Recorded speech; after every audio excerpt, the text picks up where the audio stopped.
get some bands and I get some bands on my little baby, yeah. I get some bands and I get some bands on my little baby, yeah. I get some bands and I get some bands on my little baby, yeah. I get some bands and I get some bands on my little baby, yeah. Lace up and drip it down, take her wherever, yeah. Say the word and we take trips, I'm with whatever, yeah. Don't bring me down, she build me up, not talking teddy bears. She not Bonnie, I'm not Clyde, but if it need, we're down the ride. His and hers, the wave, we got the same taste. Blue, blue, blue, blue, blue, we like the same faces. Grinding day and night, I need a vacation. Bring my little baby, it's a vacation. I get some bands and I get some bands on my little baby, yeah. I get some bands and I get some bands on my little baby, yeah. I get some bands and I get some bands on my little baby, yeah. I get some bands and I get some bands on my little baby, yeah. It's not tricking if she's yours, so no, I'm spending, yeah. If I got it, then she got it, tell her spend it, yeah. What I own and know she owns enough and rent it, yeah. If I'm dipping, tell her slide, it's no question, she gon' ride. Tell her count it up, make sure it's all there. We were down and out, this gon' be all, yeah. I get some bands and I get some bands on my little baby, yeah. I get some bands and I get some bands and tell her spend it, yeah. I get some bands and I get some bands on my little baby, yeah. I get some bands and I get some bands on my little baby, yeah. I get some bands and I get some bands on my little baby, yeah. I get some bands and I get some bands on my little baby, yeah.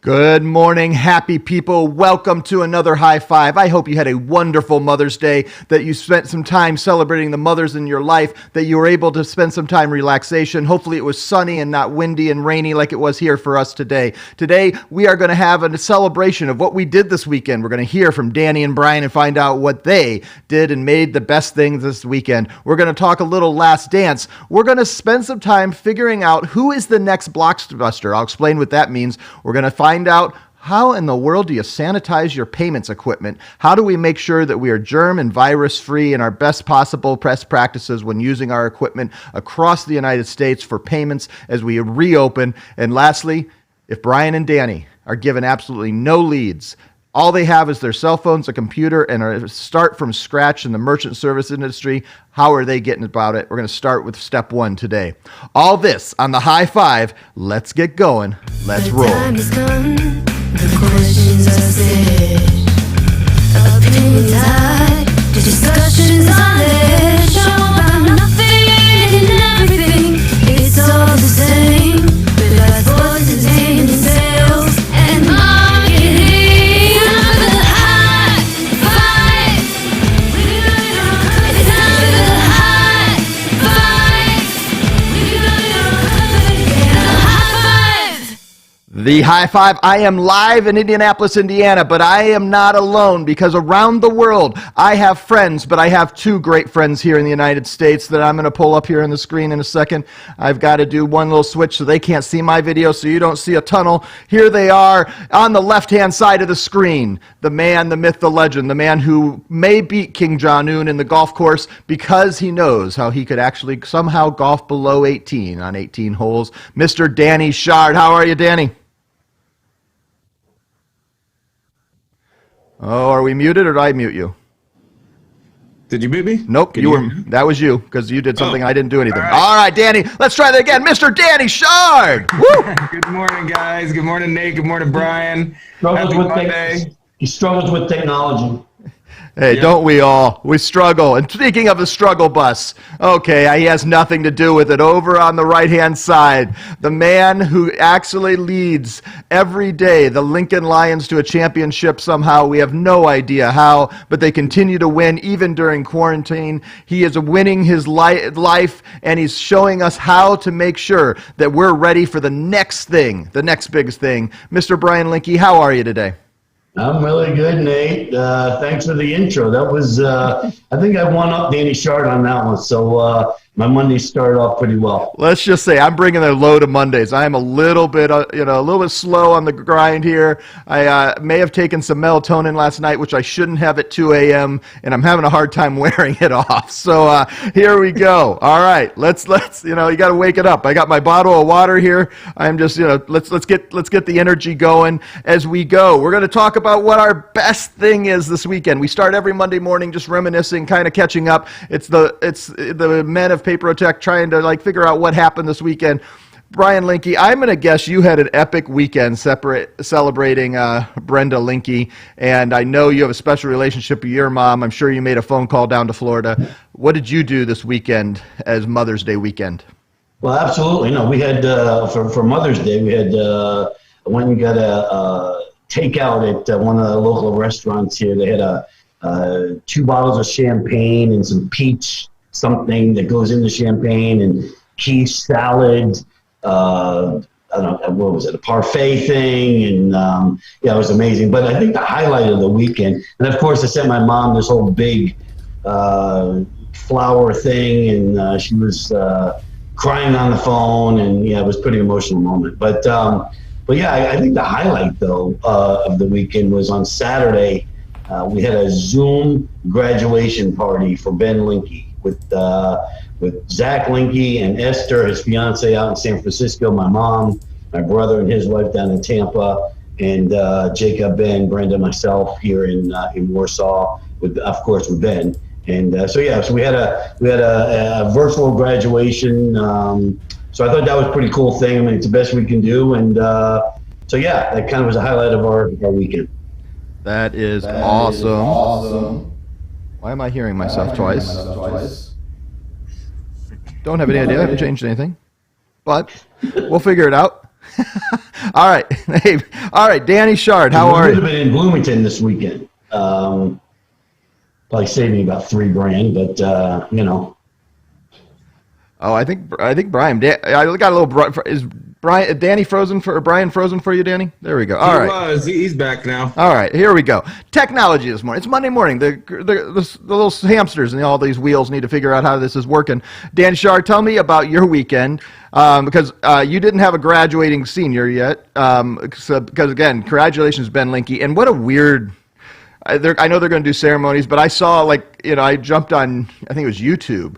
And YouTube had this link to all this streaming ceremonies that were going on, all these Zoom ceremonies and places that were, everybody was streaming graduation and commencement services that weren't really commencement services. And I clicked on them. I didn't really watch because I didn't have anything to look at. But it's a weird world right now, isn't it? But I'm so glad people are figuring out ways to celebrate their loved ones, celebrate Ben Linke. It's not the way you planned on it, but good job celebrating Ben Linke and the graduation and making that next step. And I'm sure Ben will figure out a way to spend that money you didn't spend, Brian. Well, I know, and Brenda made she made this slideshow for the last 4 years while he was at school. So that was kind of a neat thing to look at. She's really good at that. So that was that was a highlight of our weekend. And of course, Mother's Day was movie watching, a lot of eating, a lot of drinking, and just celebrating it with my 2 moms that are my wife and my mom down in Tampa. So it's all good. That's awesome. Danny Shard, how about you? What was your weekend? What was your best thing this weekend? I would say we had an awesome weekend. I would say it was probably the 5-iron I hit on 13 on Saturday. It was pretty good. No, I'm just kidding. Although that was really good. Yesterday was a lot of fun. It was pretty laid back. It was just my wife and my son Bodie and I, and we made a really good breakfast. My wife's grandmother came over for about an hour and had kind of a mid-morning brunch, and then I got to cut the grass. Bodie got to play outside in the sprinkler, and then I made an awesome dinner, a little surf and turf action. So it was really good Sunday. Very good. Danny sent me a picture of it. It looked really good. I had to brag a little bit. No, it was good. Yeah. I've had the opportunity to experience a surf and turf meal with Mr. Danny Shard, and I will say there is nothing like it. I mean, Very similar to what we had, Nate. Very similar. and the only thing I'm disappointed in is somehow the Rocky Mountain oysters didn't show up since you're in Colorado. But all that, I had a great weekend. I pulled off trying to make a complete breakfast for Mother's Day with my 4 kids. No one lost a finger when making the fruit salad. No one burned themselves, but everyone was involved. My 7-year-old was trash control. I didn't let him, flip the pancakes quite. But having 5 of us in a kitchen all trying to make it at once, we survived and we made breakfast and then being able to, because coming up to our next thing, and I'll transition into it. One of the things I did on Saturday was my oldest son has really gotten into The Last Dance. So I let him catch up all the way. He hasn't seen the 7 and 8 that we're going to talk about here, but I let him catch all the way up to 6. And it's so fun when one of your sons, and I know you guys, Danny, you will, or Bodie will start and you get to experience this. And I know Brian, you've been in these situations where you get to see something you love and one of your kids just grabs onto it. And Cam has become a huge Michael Jordan fan. He's loved watching. He's asking questions. He's jumping in. And we finished up watching the last, the 3 that he hadn't seen. So he's all the way up through 6. And this Last Dance, as we go into it right here, this was a fun 2 episodes. I know Danny said he fell asleep. I stayed awake, watched the whole thing, watched some Scott Van Pelt, listened to some Bill Simmons. But I'm interested. Let's start out. Okay, Brian Linke, you are the high five sport expert. Was there one thing that you did not know that came out of, or maybe even didn't remember, but most likely just didn't know, that came out of episodes 7 and 8 of The Last Dance? Again, the one thing that I didn't know, I remember a lot of that, right? And because that was kind of like right in my wheelhouse. And just to let you know, in this house right now, in all different types of sizes, I bet you there are 7 to 8, maybe 10 Michael Jordan jerseys in this house, from the 3 to 4 year old size all the way up until high school size. So anyway, but the one thing that I didn't remember that after Jordan left and went to play baseball, that the Bulls had 3 All-Stars the following year, which is the most amount of All-Stars I believe they've ever had on the team, and Michael Jordan was not one of them. Yep. That's amazing. Right, it was a B.J. Armstrong, Horace Grant, and Pippen. And I remember all 3 of them playing in college too. So anyway,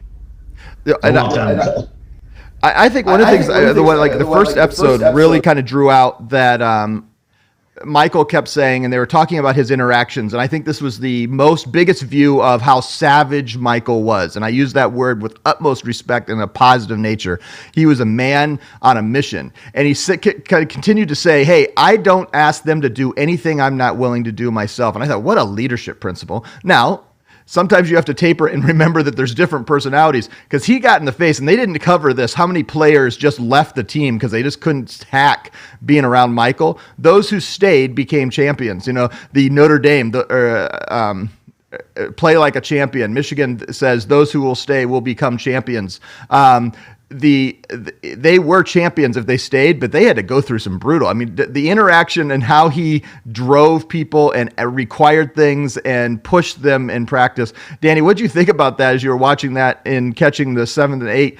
Just what a savage person he was, driving those around him and getting the most out of those around him. Yeah, I didn't even realize that, growing up. And granted, I just was watching the games, watching him play, right? So a lot of the behind the scenes I didn't get to see. So there's a lot that I'm learning about Michael. And of course, it makes sense, right? Greatest player in the world. He's going to push his team. You got to have a great team around you. It's not just one guy.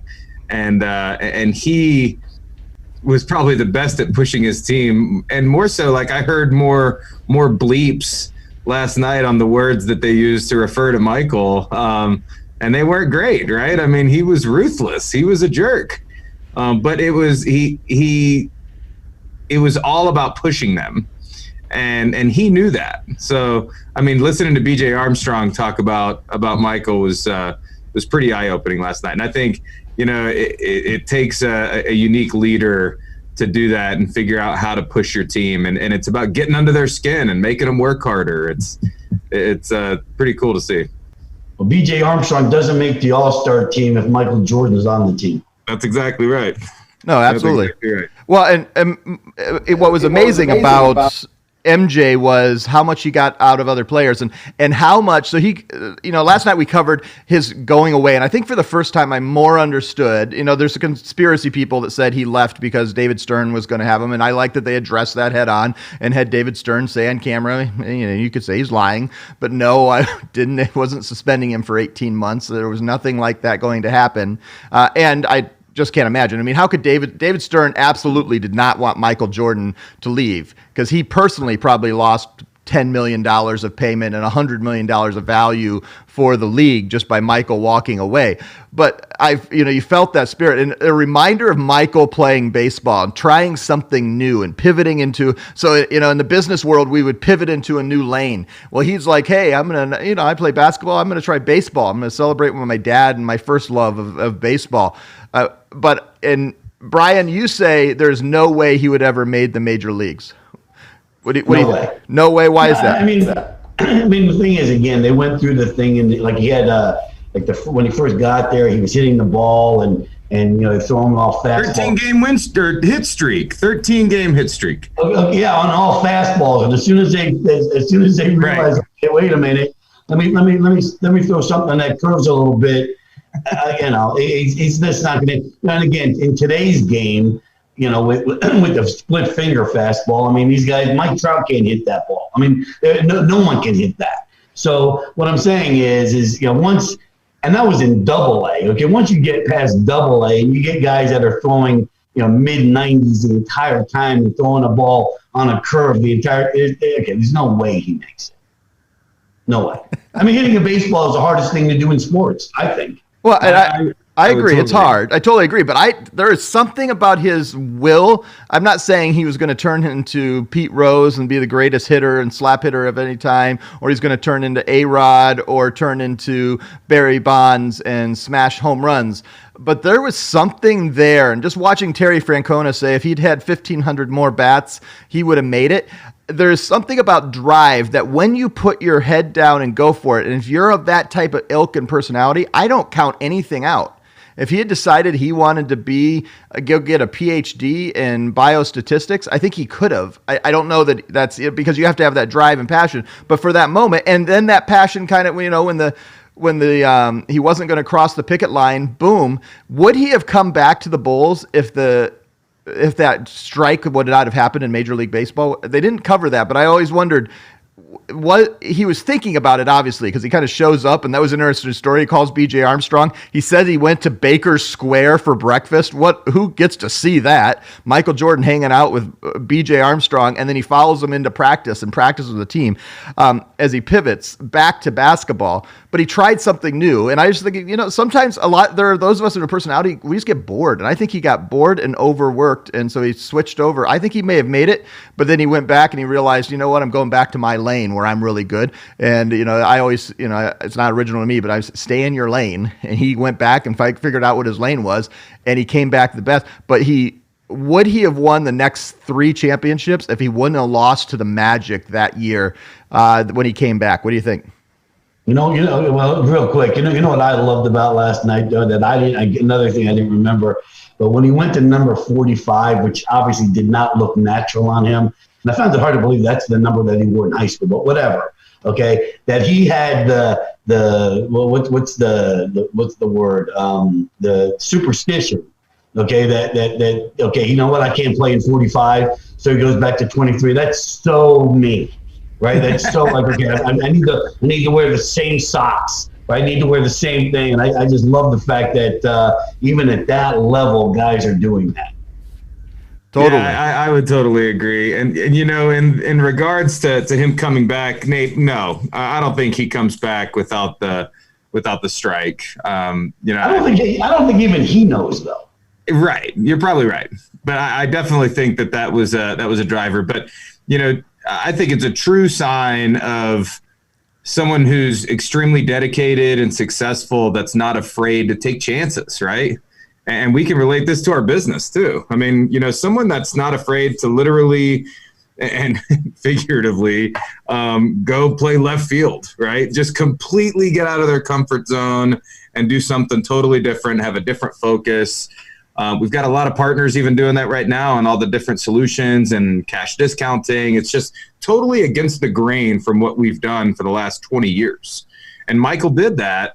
Now, granted, what holds most people back is where they're concerned if they're going to be successful, and it all comes down to finances, right? Can they do this? Can they take this chance and still earn the income that they need to make? Michael obviously had that luxury of not being concerned about the finance part of it and being able to just take a chance and whatever. If it doesn't work, it doesn't work. A lot of people don't have that, but so that's one thing that he was able to do without a concern for that, because he was set for life. It's kind of a nice luxury to have, right? Nice luxury to have, and that is the one thing that holds all of us back from just taking a chance and trying something different. And you know what? 99 people out of 100 in the room are not going to have that luxury, but they all need to take that chance and pivot and try something new and kind of be surprised where they end up. I do think that hitting a baseball is the hardest thing to do in sports.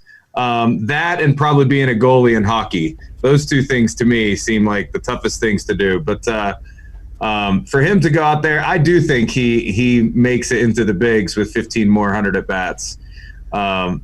We'll see. We'll see. Yeah, we'll unfortunately never know, but because now he's 57 and it ain't happening now. I'm 100% sure of that. But I think of that when you're talking about Danny, and even now with people not being, when you don't have that pillow to fall on or that safety net to have, and I think about right now, one of the things is there are a lot of people that are without jobs and maybe are gathering in unemployment. And I've seen, I see people on some of the streams and things I follow. I'm making more money than I ever did. Now is the time more than ever. If you have that, get that killer instinct that Michael Jordan has, that I'm going to take everything on. And I realize some of that's just what we're born with and that I'm so competitive, but there's also like an internal, I'm going to just get off the couch, do it. And sometimes you got to take that risk. And right now, some of the best companies that are existing and thriving even during the quarantine and during this crisis that we've been living in the last 7-8 weeks were created the last time we had an economic crisis in 2008 and people lost jobs, because people who figured out how to do new things, how to get into a new lane, figure out something, whether it's merchant services or whatever it is, they just took the chance and went for it, even when they don't have that security blanket underneath them. And now let's go for it. Let's figure it out. One of the things I thought was interesting was one, Brian Linke, I'm going to throw this to you because there was a little connection to Warsaw, Indiana. Well, through a town called Elkhart, just a little bit north of Warsaw, there was a man that they played in that 90 whatever it is, 5 or 9 was it 96 World Championship that is from Concord High School. Who is that, Mr. Brian Linke? Hey, come on, man. His name is Sean Kemp. I remember when he got drafted. Yep. I remember when he got drafted, and I actually went to go see him play at Madison Square Garden before anybody really even knew who he was when I was working in New York, and just a freak of nature. I mean, he was the beginning of just the freak athlete guy, and he was at Concord High School here when he played against Rick Fox from Warsaw. That was before my time, before I lived here, but I heard it was just they had to turn people away at the door for a high school basketball game. I got to see Sean Kemp at a high school basketball game when I was probably 8 years old, I think. Right, maybe 7 years old. I don't remember exactly, somewhere in there. And yeah, he could just jump out of the gym, and what a different player he was. Now, I was just making that connection. But one of the things in that series that I loved, and they've done this twice now that I remember in the series, where they take the video and on a phone and show it to somebody. Last time it was Michael talking about the Dennis Rodman story and them showing, I think, Phil and Scotty and watching their reaction as they watch it live. This time they handed an iPad to Michael to watch their interview with Gary Payton, the glove, one of the best defensive players, talking about, going down 3-0 and then winning 2 games and what he was talking about Michael. And I just love that reaction. What did you guys think of Michael's reaction as he's watching that and watching Gary explain how maybe he could get a number for him? Well, I think also that didn't he do that with B.J. Armstrong too? They did. Yeah. When B.J. Armstrong had the monster game against him when he got traded, and it didn't last long. It was a one game, but it's something B.J. Armstrong can always talk about, right, for the rest of his life. But yeah, no, the reaction that Jordan had with Gary Payton and B.J. Armstrong was, that's what makes that show so unbelievable to me. Is those kinds of things. It's priceless. It was. I had one word that came to mind. I was thinking of a movie, a John Cusack movie. If you guys ever saw it back in the 90s, called Grosse Pointe Blank. And he just kept saying, "I'm an assassin," and people didn't believe it. And I feel like Michael Jordan just came after time just trying to tell people, "I'm an assassin, get out of my way, don't," and when they would just anger him so much, they played every chord. He needed that intrinsic fight and something to compete for and something to get angry. And when you put that in front of him, he absolutely was going to crush you. And they just kept giving it to him and giving him the ammunition that he needed. And if they wouldn't have ticked him off, I think Steve Kerr, I loved Steve Kerr because in that fight, he gets in a fight with him and thing. And I think that's what gave them respect, that eventually Steve Kerr became the replacement for John Paxson, that Michael was willing to throw the ball to him because he stood up to him in practice and hit him in the chest, and Michael throws a punch. It's awesome. I have absolutely loved it. Last words on The Last Dance before we move on to our 3, 4, and 5 topics here on the High Five. Scottie Pippen really let me down. Oh yeah. I don't remember that. Okay, and seeing Carlisle in his face on the bench next to him whenever he did that. Cartwright, Bill Cartwright. Or Cartwright, I mean. That was just awful. Terrible. And he, here's the thing though. Sometimes in life you make mistakes, and I think he realizes the mistake that he made. Although the thing that disappointed me the most is that he said, if the situation was the same, he would do the exact. I would do the exact same thing, and I didn't know what to take from that. Maybe that he's glad he did it because he learned a lot from it. I'm wondering if that was his approach of saying that he wouldn't change it. But that's, gosh, if I'm him, that's one thing I wish I could take back and nobody would ever know me about. Yeah. Let me tell you something. The best thing about that whole thing was Phil Jackson's reaction to it. Dude, he was. But just like right then, he could have just said, okay, you know what? The play's off for cool coaches. Let's go ahead and go to Pippen, and he didn't do that. Instead, he's like, to hell with you. We got you covered. I think he said something else besides next that. Man up. He did. He did say that. But next man up. And how about Tony hitting the shot? Tony Kukoc hitting the shot. That was – and that had to make Pippen even more mad. And you could tell after he hit that shot, the majority of the Bulls were not really happy. Right? They won the game. Kukoc was happy. They were doing that. But you saw Phil Jackson just had no expression on his face walking right into the – it was deeper than that, right? I think I thought about this, guys. I think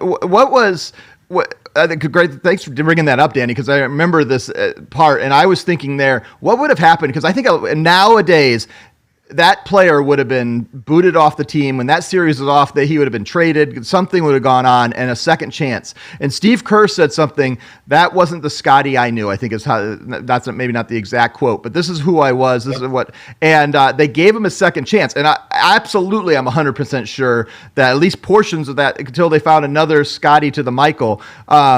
There would have not have been those 3 next championships if that situation that happened when Michael was gone had been turned into an issue like it sometimes is. Sometimes you just have to give second chances. They gave him a second chance. And I didn't like that his answer was kind of wishy-washy, but Steve Kerr clearly said, we knew that wasn't the Scotty we played with. And he came back and won 3 more championships for Piddles compared to everybody else, and he always manned up, even though he struggled sometimes to get it, but he brought his best game when he needed to bring the best games, including in that series.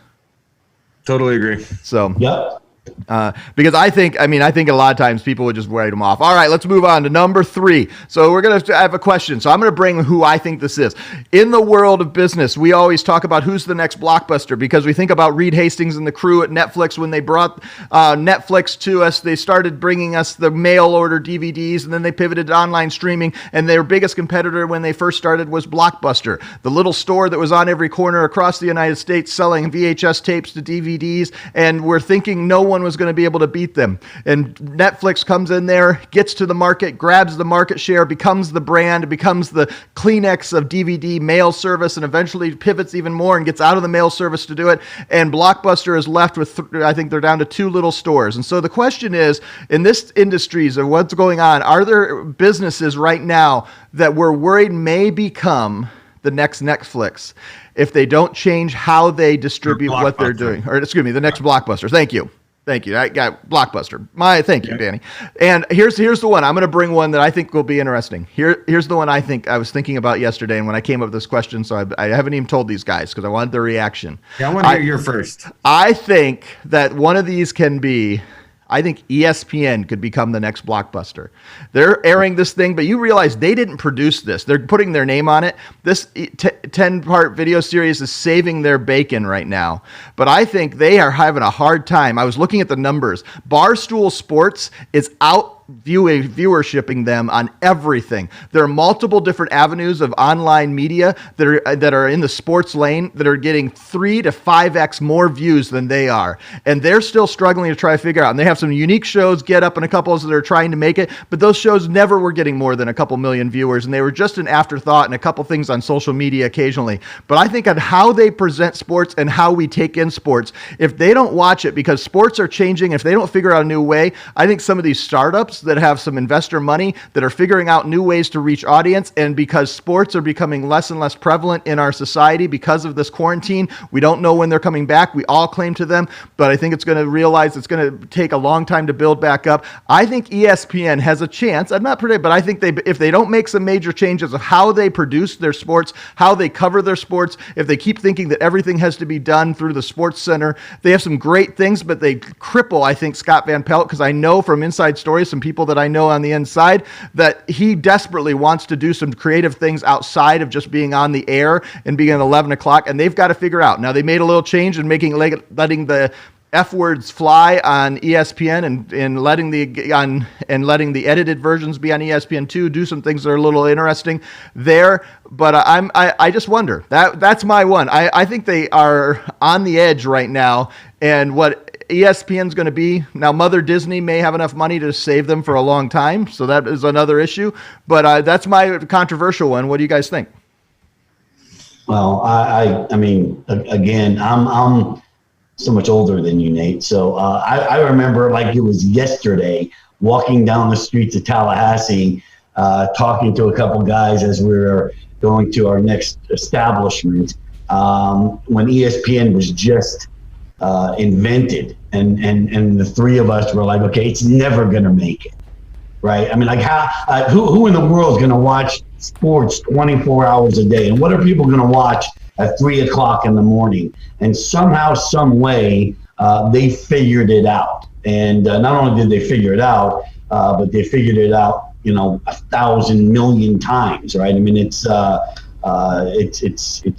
just an amazing thing from the beginning. So I don't, again, you're more into that than I am, but I don't think there's any way. Now, again, they may have to rethink some things, redo some things, just like you said with the F-bombs on The Last Dance. I think that obviously added to the show. Say what you want, it added to the show, but no, I think ESPN. I'm not sure that's a good example.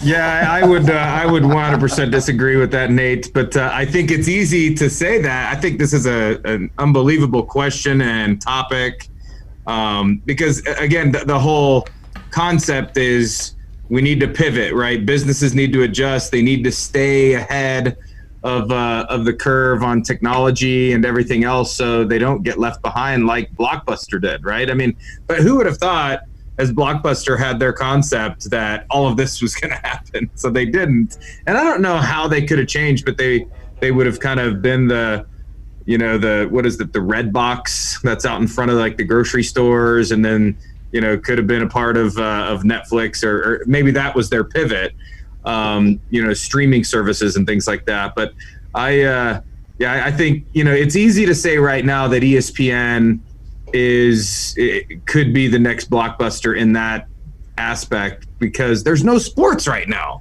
right? And so people watch Barstool Sports. I mean, I'm a big fan of Barstool Sports, but they're satire, and they do a lot of different stuff. I mean, they do the pizza reviews, for crying out loud, which I think are hilarious, right? I more watch it for the comedy, and not really watching Barstool to get my sports stats and the scores for the day and things like that. I just don't see. Well, and I'd make sure I don't say that I don't think Barstool, Barstool needs to expand what they do in order to not replace. But right. my point is tremendous following though. Yeah. I mean, yeah. But my point is, I think there's a way you cover sports is going to change and is changing, and ESPN's really struggling to figure it out. And this is not just true. I think Fox, and I think how we watch sports, and this is going to be a major, because when you watch crowdless sports, so from what I understand, the UFC thing, I'm not a big UFC. Danny, you may have watched it. I was watching a little bit, and a lot of people said that you gained a lot of things by being able to watch it, because the fighters could actually hear the commentators talking, because they usually couldn't because of crowd noise. And they actually changed how they fought, and you gained some things in how it was produced, and you saw some things by not having a crowd there that you wouldn't usually be able to see and or hear, or how things were interacted with because of how it was produced. And I think as we see that, you have to be extremely creative, because now sports more than ever. ESPN was Entertainment Sports Network. Sports is an entertainment and it is a production. And for the next 9 months, it's going to be more of a production. And I think there's a market share grab. I'm not saying ESPN's going away like Blockbuster has gone away, though I think in 15 years, anything can happen, because Blockbuster was a slow die, and it started in 1995 and it didn't end until 2015 when it was a 20-year decline, and they had 100% of the market share in 1995. And I think ESPN had 3 years ago, had 100% of the market share. Everybody's jumping in. NBC Sports comes in, buys a bunch of networks.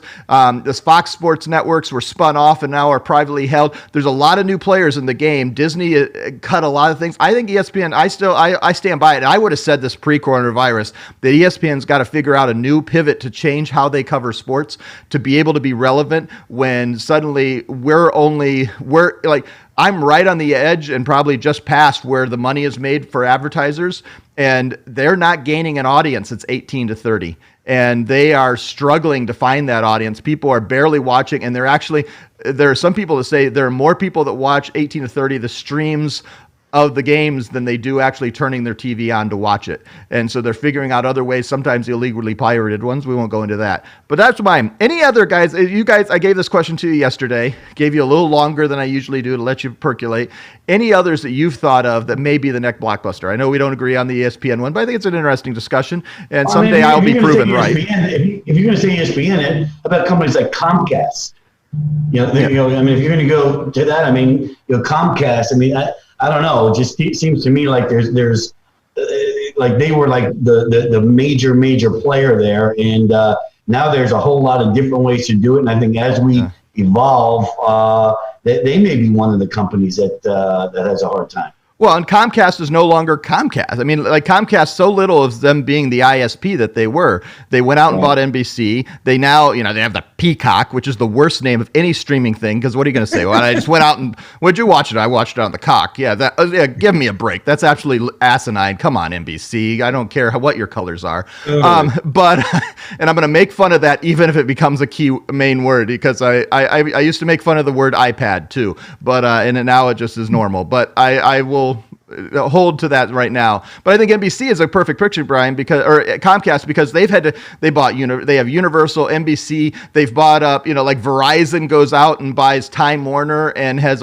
they're having to diversify and get out because they realize their main business isn't what it was going to be. And so they're making the decisions that they don't own and can't make the money just by being, the cable company anymore, and just providing the television channels. So the cord cutters are eventually going to win, and I think they know that, and they've had to try to figure out other ways to produce this stuff. So I think Comcast, that company, is not going to exist the way we saw it 10 years ago. And eventually those little vans that show up 6 hours late are going to stop being around all of our houses.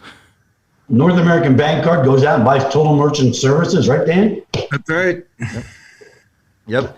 You've got to pivot and change. Danny, what you were talking about I'm thinking about a couple things when we were talking in pre-show. Any of them you want to bring up as we were talking about things that if you don't pivot and you don't change, you're just not going to be able to make it? I've struggled with this. I love the topic. And you're right. I think obviously the first thing that comes to mind is all the different types of businesses that Amazon is potentially putting out of business, right? With anything from clothing to household goods to auto parts. I mean, you name it, right? I mean, they're all businesses are seeing a decline in sales due to Amazon. So, I mean, I've been trying to even put my finger on one. And of course I start immediately thinking locally. I'm in a smaller town, not a ton of big box brand stores or anything like that, but there's some that, like, for example, we've had a few hardware stores here that shut their doors whenever Lowe's moved in. Right. And so I think about that. But I mean, Nate, you had mentioned liquor stores. I actually was thinking about marijuana dispensaries that are really popular around here. I mean, they're going to be ways over the next 10 years that these businesses have to think differently, or else those retail storefront type of businesses are just going to be left in the dust. And I think it's on the online side, like we're seeing with all these other things that are pushing out these retail stores like Blockbuster. So I don't have one in particular, and I'm not sure there is one, but I think those might be at the forefront of it if they were. Well, and I think one of the things some of our commenters we've gotten some comments on these about Amazon's going to destroy businesses like Bed Bath and Beyond, those niche businesses, and I think part of that is just those companies. You think about like Target, and Target has pivoted and made some changes and survived, but they've struggled on trying to get the online and figuring out online commerce and online delivery, and they were slow to get to the store delivery. They went out and bought I think portions of Shipt, I think is what they bought. Don't quote me on that. I don't remember exactly. Another person comments, because sorry guys, I can't see your names because it comes up on my stuff, just says Facebook user, and that's really helpful when I'm looking at all of our feeds. But some Facebook user, and I'll look up later when I go back on Facebook to see who this says alternative news is currently making cable news, CNN, ABC, and certainly there are opportunities because there is we're freaking streaming in front of 100 plus people, and we're a bunch of three nobodies from PayProTech that can get an audience of 100 people. And if we wanted to and had $10,000, we could get a couple 10,000. I was saying to a friend of mine yesterday, we were getting together for the first time since the quarantine. Both of us had, we did a little social distancing, and we were sitting at his condo, and we were talking and catching up. And one of the comments I said to him, look, he was like, I said, if we wanted to get an audience, you and I could figure out how to get 10,000 people, if we had a little bit of cash, to start watching us and start putting complete crap out there. And no one eventually would fact check us to begin with. And we create this audience. Eventually they'd find out that we're not really medical doctors or whatever we claim to be. And then but we'd still have that audience. There is a different way. There are a lot of businesses that if they don't pay attention and figure out how to use this, hopefully in a way of integrity, businesses are going to change. So I think there's so many things we've got to watch out. I always refer to it, it's not original to me, but the Blockbuster principle, trying to figure out who's going away and then how can we be part of the next wave? Because I always say, I got to predict tomorrow, but prepare today. So how can I figure out what I can do to be part of that? These are great conversations, but let's move on to our number 4. As we always talk about something about one of the PayProTech ways of merchant services, and we are rolling out our reopen guide, and we're going to start talking about it. And the first thing is our partners and our merchants are asking us, how do I make sure, and what are the best practices to make sure the devices I use are clean, safe, hygienic as we possibly can, because these are things that, most of them have touch screens, the things. But one of the first things I thought about is the workflow is, Danny, things have changed when it comes to even do we need to take signatures? And I think finally, so Visa and MasterCard, can you walk us through that? Do most merchants need to actually get a signature on a receipt anymore? No, they don't. And really, that's what a lot of merchants don't realize. And we're still talking to partners about that on a daily basis. It's so old school even to go through that process of getting a signature on a receipt. And in fact, it's just not a requirement anymore. Since the the implementation of the EMV chip cards, as long as that card is dipped and read with the EMV chip, signature is not required. So we've got a lot of these devices that automatically don't require a signature under a specific number. And that's just really to protect the merchant. The merchant wants a signed document and a signed receipt just to combat a chargeback if it were to occur. And that's only whenever you're looking at the higher ticket transactions. But a lot of us, we go to, like I went to Lowe's, a couple weeks ago, and I got my wife some flowers and a bunch of things to do some planting. And I think I spent almost $500. And I'm just putting my card in that customer facing device, and it comes back and verifies approved. I'm not signing anything, right? I mean, how many times do all of us go to the store and spend a significant amount of money, even over $100, and we use the customer facing devices and we never sign a document? We just get the receipt printed out to us. That's really the direction that things are going, and where a lot of SMBs need to start doing too.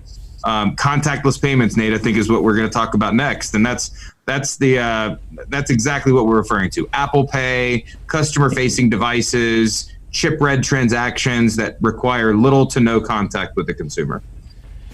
No, I agree with that too. I mean, again, it's become easier now. Like when you go to drive-through anywhere, if you don't have Apple Pay on your phone, but even if you give them the card, it's faster to pay with a card now than it is to pay with cash.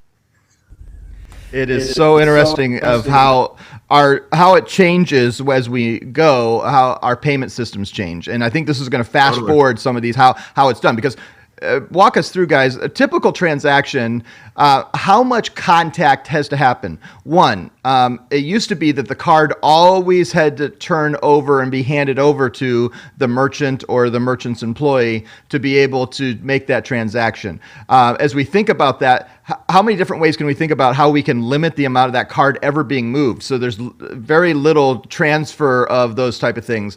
And then even moving you apart, how can we provide separation to create some separation there and actually be able to have some social distancing when you're doing at the point of sale and at the point of payment? What are some things we can do to actually create a cleaner experience so there's less, transfer of, well, let's be honest. There's way too much talk about bodily fluids right now.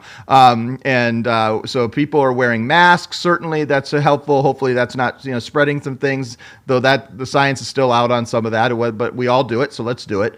But what are things in the payments, Danny, or Brian, that we can do to help separate them and then make it even a contactless? You mentioned Apple Pay. Are there other things we can do, like adding a PIN pad? What are some of those things that we could do? Go ahead, Brian. Again, this is the kind of thing where this is past me. So Dan, I'm gonna let you answer this because I'm gonna just say like I said before, and I'm learning. I mean, I'll be honest with you. I was in line the other day at Dunkin' and Dunkin' Donuts, Dunkin' whatever, and I noticed 3 people in front of me just used their phone to pay with, and and here I am handing over my card because whatever. I mean, but yeah, I think that's kind of the new way, and I'll be honest with you, I'm not that guy yet, but I think I'm going to eventually have to get there. Yeah, I use my phone everywhere, right? And I have now for a couple of years, but this is the industry I'm in. I know the technology that's available.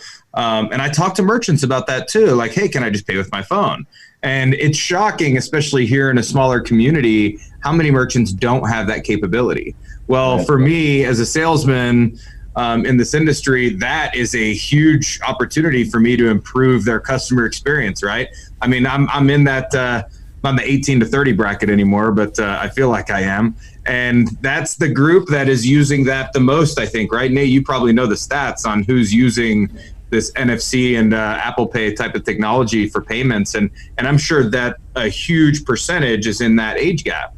And it's not the 50 to 60, I can tell you that. Less and less, that's for sure.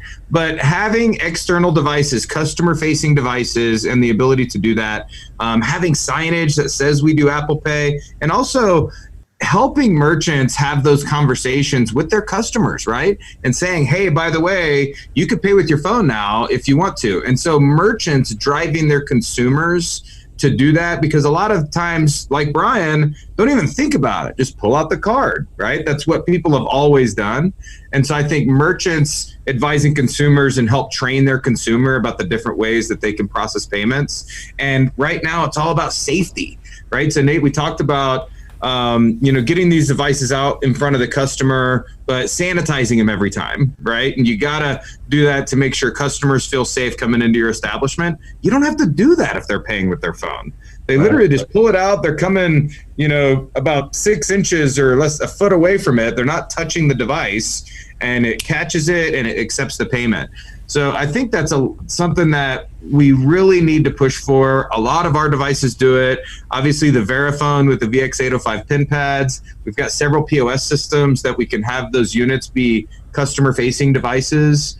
It just doesn't work in a sit-down restaurant type of environment or bar, until you get into things like pay at the table, which I've only seen at a handful of places in all the places that I've traveled. So it's really becoming more and more popular. I know it's expensive to implement a pay at the table option, but that's the next step, is getting these merchants pay at the table so they can hold it in front of their customer, and their customer can pay with their phone or put their card in, and the merchant or the customer don't have to exchange anything. I think who does that is Harry and Izzy's does that. Yep, exactly. Yeah. That's the experience we want, Brian. You're exactly watching that.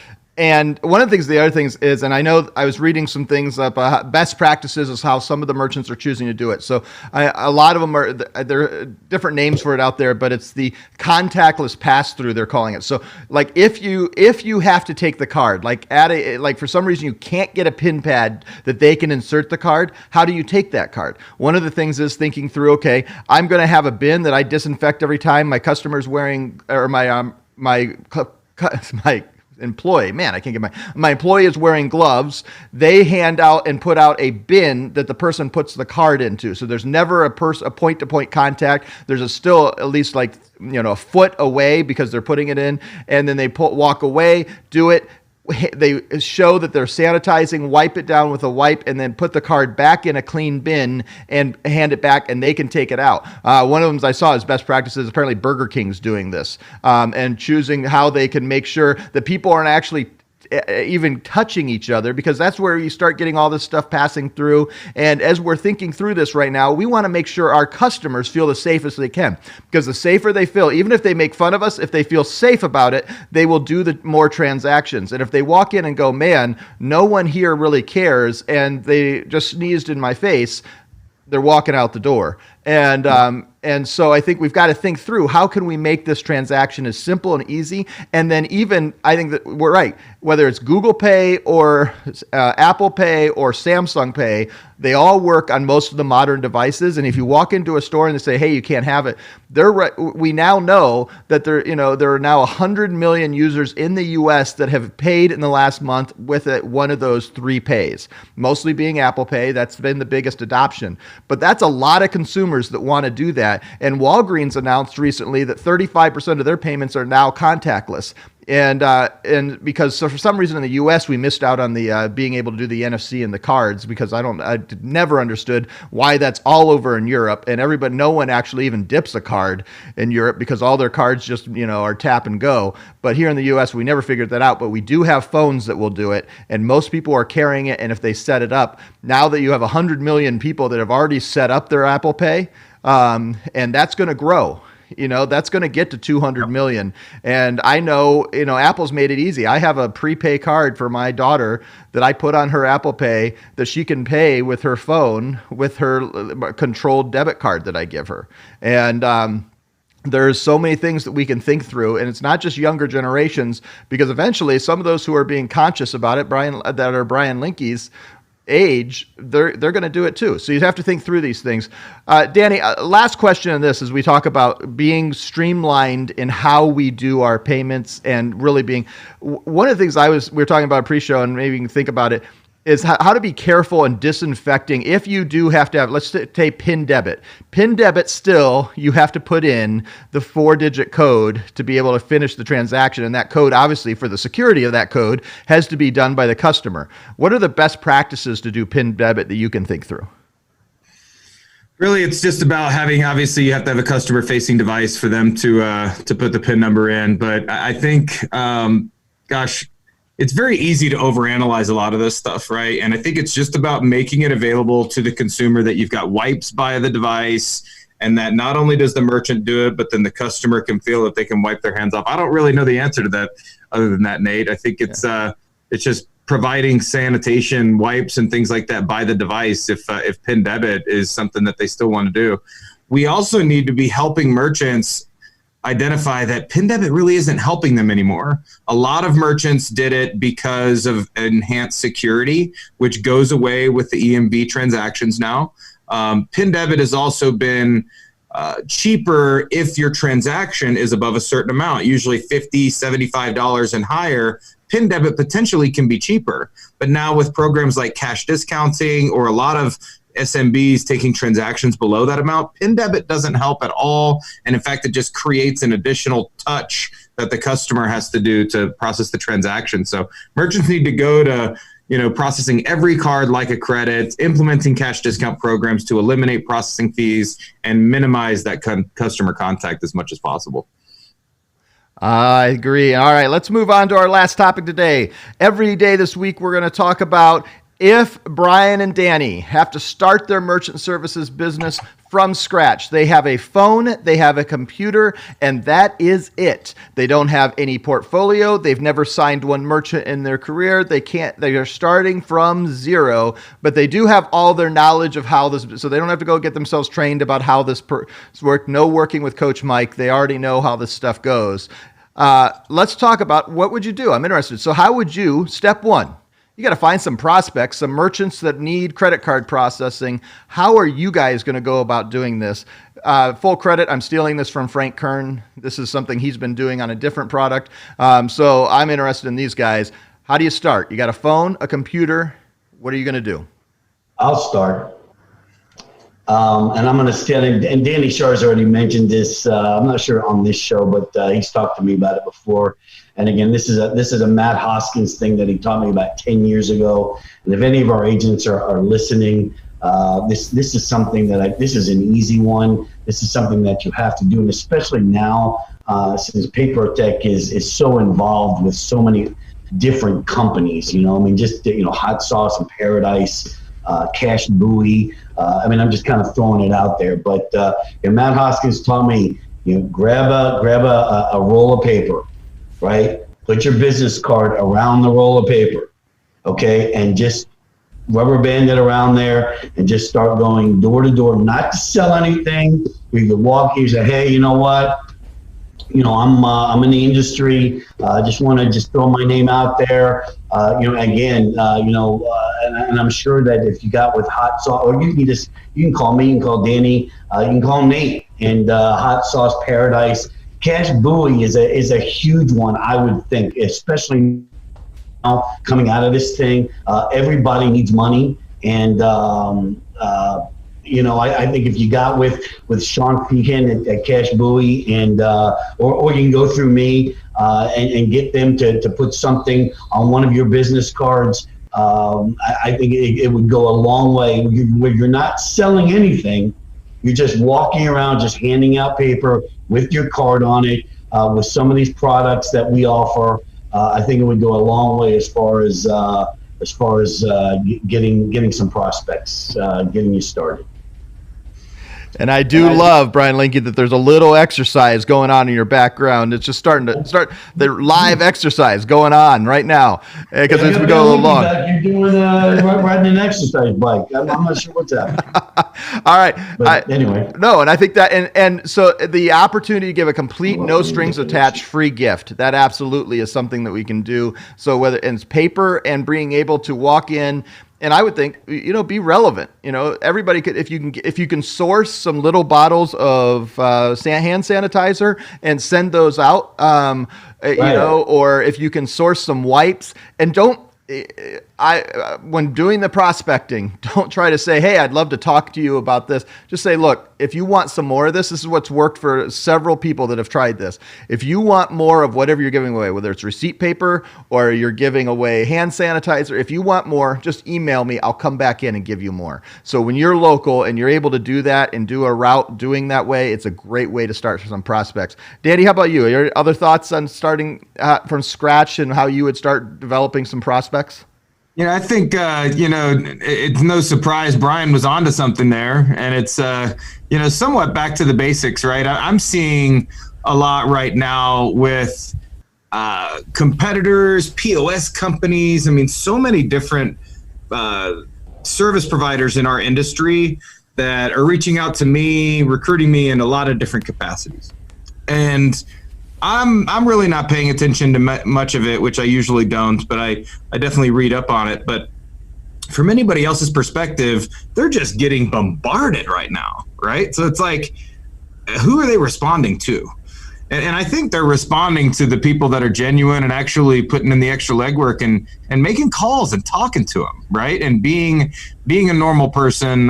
Rule number 7. Shout out Brian Linke on that one. But it's I think that really, as if I just have an email, a phone, and maybe a list or something that I'm kind of go off of just from my previous connections that I've gotten throughout my career, I'm just smiling and dialing, right? I'm talking to people, but I'm trying to do different things like this too, right? Like podcasts and little shows to get ourselves out there a little more. It's just the email blast, in my opinion, is the lazy man's way of recruiting. And you got to just get out, get your hands dirty, and start talking to people. And I really think that's right. That's right. I think that people forget that because they see just the massive opportunity in numbers of just sending blasts and, buying lists and doing all these things, and auto dialers where they'll get a call in whenever someone answers the phone.